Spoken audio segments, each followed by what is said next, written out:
अधिक स्नेही माछरी दूजा अल्प स्नेह, जब ही जलते बिछुरे तब ही त्यागे देह।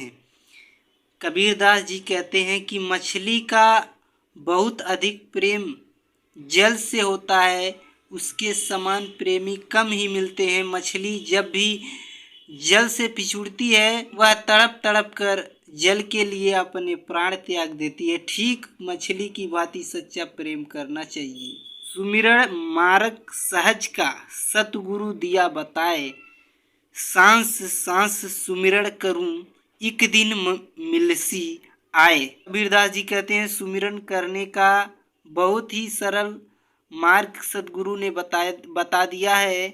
उसी मार्ग पर चलते हुए मैं सांस सांस में परमात्मा का सुमिरन करता हूँ, जिससे मुझे एक दिन उनसे दर्शन निश्चित ही प्राप्त होंगे। अर्थात सुमिरन प्रतिदिन की साधना है जो भक्त को उसके लक्ष्य की प्राप्ति कराती है। बिना साँच सुमिरन नहीं, बिन वेदी भक्ति न सोए। पारस में पर्दा रहा, कस लोहा कंचन होए।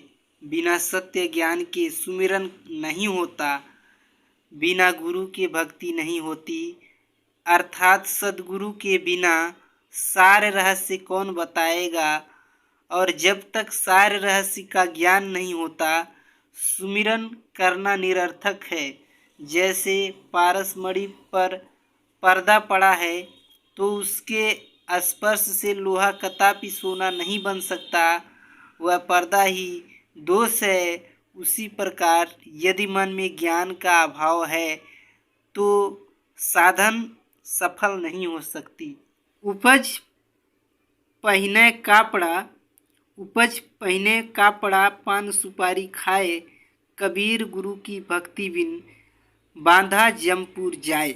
सफ़ेद उज्ज्वल रंग के सुंदर कपड़े पहनना और पान सुपारी खाना, यह पहनावा और दर्शन व्यर्थ है। संत कबीरदास जी कहते हैं कि जो प्राणी सद्गुरु की भक्ति नहीं करता और विषय वासनाओं में लिप्त रहता है, उसे यमदूत अपने पासों में बांधकर अत्यधिक यातना देते हुए यमलोक ले जाते हैं।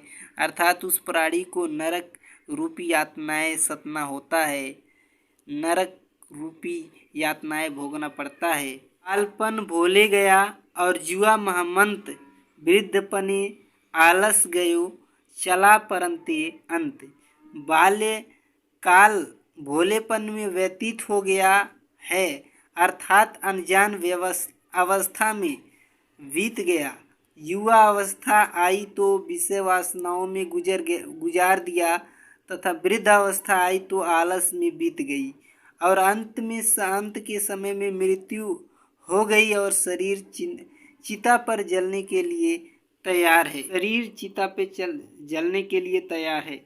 अगर आप इसी तरीके से कबीरदास जी के दोहों को सुनना चाहते हैं तो आप जो है इस चैनल पे सुन सकते हैं।